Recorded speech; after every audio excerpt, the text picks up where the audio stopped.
पति का सौदा। मनीषा और नमन की शादी को लगभग 6 साल हो चुके थे। दोनों का एक छोटा सा बेटा भी था। वैसे तो मनीषा और नमन की लाइफ में सब कुछ बहुत अच्छा था, लेकिन बस एक ही प्रॉब्लम थी, और वो ये थी कि मनीषा के सपने काफ़ी बड़े बड़े थे, लेकिन नमन की सैलरी उसके सपनों से थोड़ी सी कमज़ोर थी। और इसी वजह से मनीषा बार बार अपने हस्बैंड नमन से महंगी चीज़ों की फरमाइश करती रहती, और नमन अक्सर फरमाइशों को पूरा नहीं कर पाता था। दोनों मियाँ बीवी के बीच इस बात को लेकर नोक झोंक होती रहती थी, लेकिन दोनों में प्यार भी था, ठीक वैसा ही जैसे नॉर्मल हस्बैंड और वाइफ के बीच होता है। ऐसी ही एक सुबह की बात है।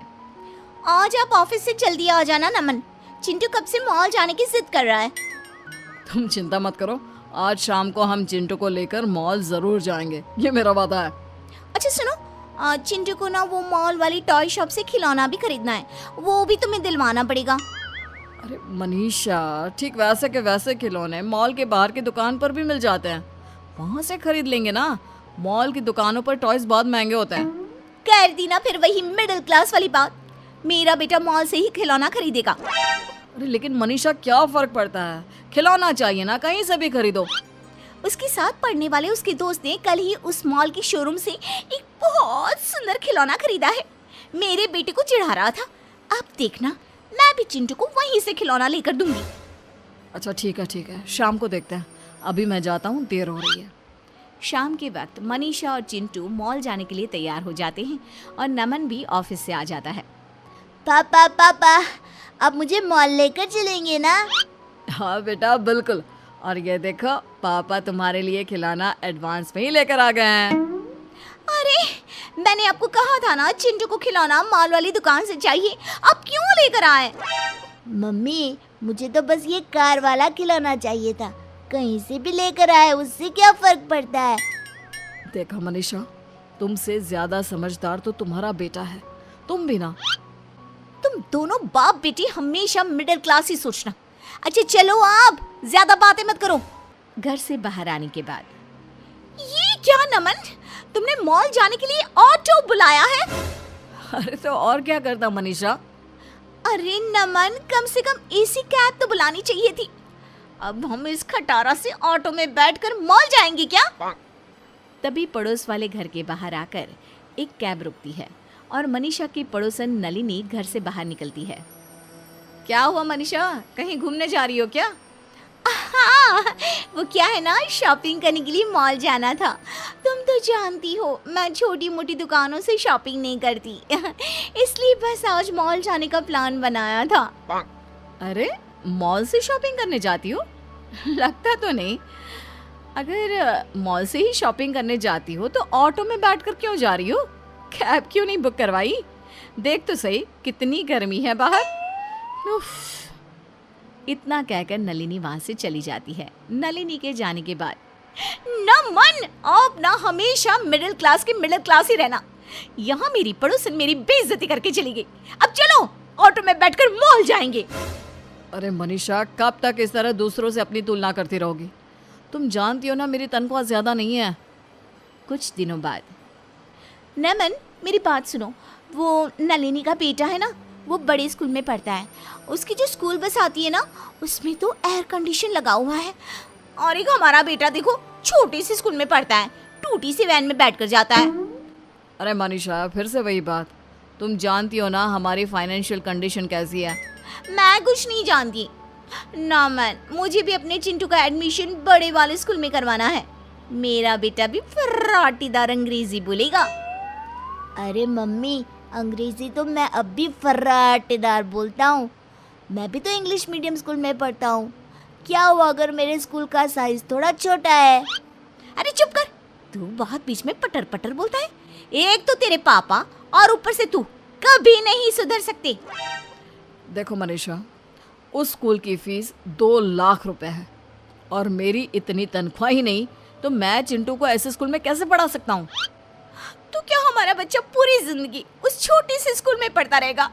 अड़ोस पड़ोस के सारे बच्चों के सामने कितनी शर्म आती है मुझे। अरे मम्मी, मैंने कब कहा मुझे शर्म आती है? मुझे तो अपने स्कूल में बहुत मजा आता है। देखा तुमने। और वैसे भी मनीषा, बच्चा इंटेलिजेंट होना चाहिए, स्कूल बड़ा या छोटा होने से कोई फर्क नहीं पड़ता। एक दिन अचानक मनीषा की सहेली मेघना उसके घर आती है। अरे मेघना, इतने सालों के बाद भाई कॉलेज में पढ़ा करते थे, उसके बाद आज मिलना हो रहा है। अरे क्या बताऊं, शादी के बाद मैं कनाडा शिफ्ट हो गई थी। जैसे ही यहाँ आई तो सबसे पहले तुझसे मिलने का मन किया। अरे हाँ हाँ बिल्कुल। वैसे तुम तो कनाडा जाकर पूरी अंग्रेज हो गई हो। अरे यार वो क्या है ना, इतना पैसे वाला ससुराल मिला है, सब कुछ है, प्रॉपर्टी, बड़ी बड़ी गाड़ियाँ, खूब सारे बंगले। अरे वाह, तुम्हारी तो किस्मत ही बदल गई यार। कितने लकी हो ना तुम। हाँ लकी तो मैं हूँ, खूब सारा पैसा, ऐश करने की सारी चीजें हैं मेरे पास, बस एक पति नहीं है। क्या मतलब पति नहीं है? अरे क्या बताऊँ, जिस लड़के से शादी हुई उसकी कनाडा में ऑलरेडी एक बीवी थी। उसने मुझसे शादी करने के बाद कहा, चाहो तो ये सारा धन दौलत तुम ले लो, लेकिन बस चुपचाप मुझसे दूर रहो। काफ़ी दिन तक तो मैं वहाँ रही, लेकिन फिर परेशान होकर यहाँ इंडिया आ गई। और तुम बताओ, तुम्हारे हस्बैंड कैसे हैं? एक मिनट, मैं तुम्हें अपने पति से मिलवाती हूँ। नमन, जरा इधर तो आइए। ये देखिए मेरी सहेली मेघना, कनाडा से आई है। नमस्ते नमस्ते मेघना जी, कैसी हैं आप? मैं बिल्कुल ठीक हूँ। मनीषा, तुम्हारी फ्रेंड आई है, उसके लिए कुछ खाने पीने की चीज़ लानी है तो मुझे बता दो, मैं बाजार से लेकर आता हूँ। नहीं नहीं नहीं, इसे तो कोल्ड कॉफी बहुत पसंद है और मैं इसके लिए अपने हाथों से बनाऊंगी। कैसी बात करती हो मनीषा, तुम्हारी सहेली आई है, तुम बैठकर बातें करो, कोल्ड कॉफ़ी मैं बना कर लाता हूँ। नमन के किचन में जाने के बाद, तुम्हारा पति तुमसे बहुत प्यार करता है। हाँ वो तो है, हमारा एक छोटा सा प्यारा सा बेटा भी है, चिंटू। तुम कितनी लकी हो ना, तुम्हें इतना प्यार करने वाला हस्बैंड मिला है। एक मुझे देखो। अरे इसमें लकी होने वाली क्या बात है, हस्बैंड तो प्यार करता है लेकिन कुछ भी नहीं है उसके पास। अरे बस ये छोटा सा घर है, कहने को एक गाड़ी भी नहीं हमारे पास, और बेटा भी ना छोटे से स्कूल में पढ़ता है। वैसे तुम्हारे इस प्रॉब्लम का एक सोल्यूशन है मेरे पास। तुम कल मुझे अपने घर के पास वाले कॉफ़ी शॉप में आकर मिलो ना। और फिर अगले दिन कॉफ़ी शॉप में। बताओ तुमने मुझे यहाँ क्यों बुलाया? और इतनी बड़ी कॉफ़ी शॉप, बहुत महंगी होगी ना? अरे तुम इस बात की चिंता क्यों करती हो, आज से तुम्हें इस बारे में सोचने की बिल्कुल भी ज़रूरत नहीं है। अरे लेकिन ये तो बताओ तुम चाहती क्या हो? तुम्हारा पति। हाँ मतलब पागल हो गई हो क्या? कैसी बात कर रही हो? अरे मनीषा देखो, शांति से सोचो। तुम मुझे अपना पति दे दो और बदले में ये मेरी बड़ी सी लग्जरी गाड़ी, मेरा बड़ा सा बंगला, मेरा सारा पैसा, प्रॉपर्टी सब तुम्हारा। देखो मेरे पास ना इन सब चीज़ों की कमी नहीं है, कमी है तो बस एक प्यार करने वाले पति की। क्या तुम सही कह रही हो? मतलब अगर मैं नमन को तुम्हारे साथ शेयर कर लूँ तो सब कुछ तुम्हारा जो भी है वो मेरा हो जाएगा। मेरा बेटा बड़े वाले स्कूल में पढ़ेगा और मैं मॉल से शॉपिंग कर सकूंगी। अरे मजाक थोड़ी ना कर रही हूँ, गाड़ी, ड्राइवर, महंगे कपड़े, ज्वेलरी, सब कुछ तुम्हारा। बस बदले में मुझे तुम्हारा नमन दे दो यार। लगता है भगवान ने मेरी सुन ली, भले ही देर से सुनी लेकिन सुनी तो सही। अच्छा प्रॉब्लम ये है कि मैं अपने पति को इस चीज़ के लिए राज़ी कैसे करूँगी? देखो वो तुम्हारा प्रॉब्लम है, अब जल्दी से मेरी डील फाइनल कर दो और लो ये महंगी वाली कॉफ़ी पियो। और सुनो, तुम्हें बिल पे करने की भी ज़रूरत नहीं है। घर जाने के बाद, देखो नमन, तुम्हारी तनख्वाह इतनी कम है कि मेरे सपने पूरे नहीं हो सकते और इसलिए मैंने एक डिसीजन लिया है। कैसा डिसीजन? देखो नमन, उस दिन जो मेरी सहेली मेघना घर पर आई थी ना, उसके पास बहुत रुपया पैसा है लेकिन एक प्यार करने वाला पति नहीं है, और मेरे पास तुम हो लेकिन रुपया पैसा नहीं है। तो उसने मुझसे कहा कि तुम्हारे बदले वो मुझे दुनिया की सारी लग्जरी देने को तैयार है। पागल हो गई हो क्या? मेरे बदले का क्या मतलब है? मैं कोई घर में रखी हुई चीज हूँ जो तुम उठाकर उससे दे दोगी? देखो नमन, अगर तुम मुझसे और अपने बेटे से जरा सा भी प्यार करते हो ना तो बस तुम्हें इस डील के लिए तैयार होना पड़ेगा। अब से तुम्हें मेघना के साथ रहना है इस घर में, और मैं मेघना के बड़े से बंगले में जाकर रहूंगी। मेरा बेटा बड़े वाले स्कूल में पढ़ेगा, हमारे पास एसी गाड़ी होगी, ड्राइवर होगा, सब कुछ होगा।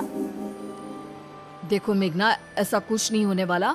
मैं कहीं नहीं जा रहा। अगर तुमने ऐसा नहीं किया ना तो मैं हमेशा के लिए चिंटू को लेकर ये घर छोड़कर चली जाऊंगी। मेघना की जिद के आगे नमन परेशान हो जाता है और फिर मेघना अपना पति मनीषा को दे देती है। कुछ दिनों के बाद मम्मी मुझे पापा चाहिए, मुझे पापा के पास रहना है। सही कहते हो बेटा, तुम्हारे पापा के बिना तो मेरा भी मन नहीं लगता। कितने दिन हो गए हैं वो घर ही नहीं आए। चलो हम उनसे मिलने के लिए चलते हैं। चिंटू और मनीषा नमन से मिलने के लिए अपने पुराने घर में जाते हैं। वहां जाकर देखते हैं कि मेघना और नमन उस छोटे से घर में भी काफी खुश थे।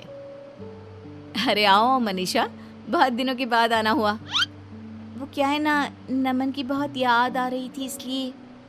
पापा आप हमारे साथ रहिए ना, हम आपके साथ इस छोटे से घर में भी रहने को तैयार है। लेकिन बेटा, तुम्हारी मम्मी को तो बड़ा घर चाहिए। अगर तुम्हें मेरे साथ रहना है तो यहाँ मेघना आंटी के साथ रहना पड़ेगा, पुराने घर में। मैं यहाँ रहने के लिए तैयार हूँ। उस बड़े से घर में और बड़ी गाड़ी में मम्मी को जाने दो, मुझे नहीं जाना। अरे ये तुम क्या कह रहे हो? मैंने तुम्हारी वजह से ये डिसीजन लिया था। देखो मनीषा, ये डिसीजन तुमने मेरे बेटे की वजह से नहीं बल्कि अपने बड़े बड़े सपनों को पूरा करने के लिए लिया था। मेरी गलती का मुझे एहसास हो गया है। अब मैं आपके साथ रहना चाहती हूँ। लेकिन अब तो ऐसा नहीं हो सकता। तुमने पेपर्स साइन किए हैं और हमारा सौदा हुआ था।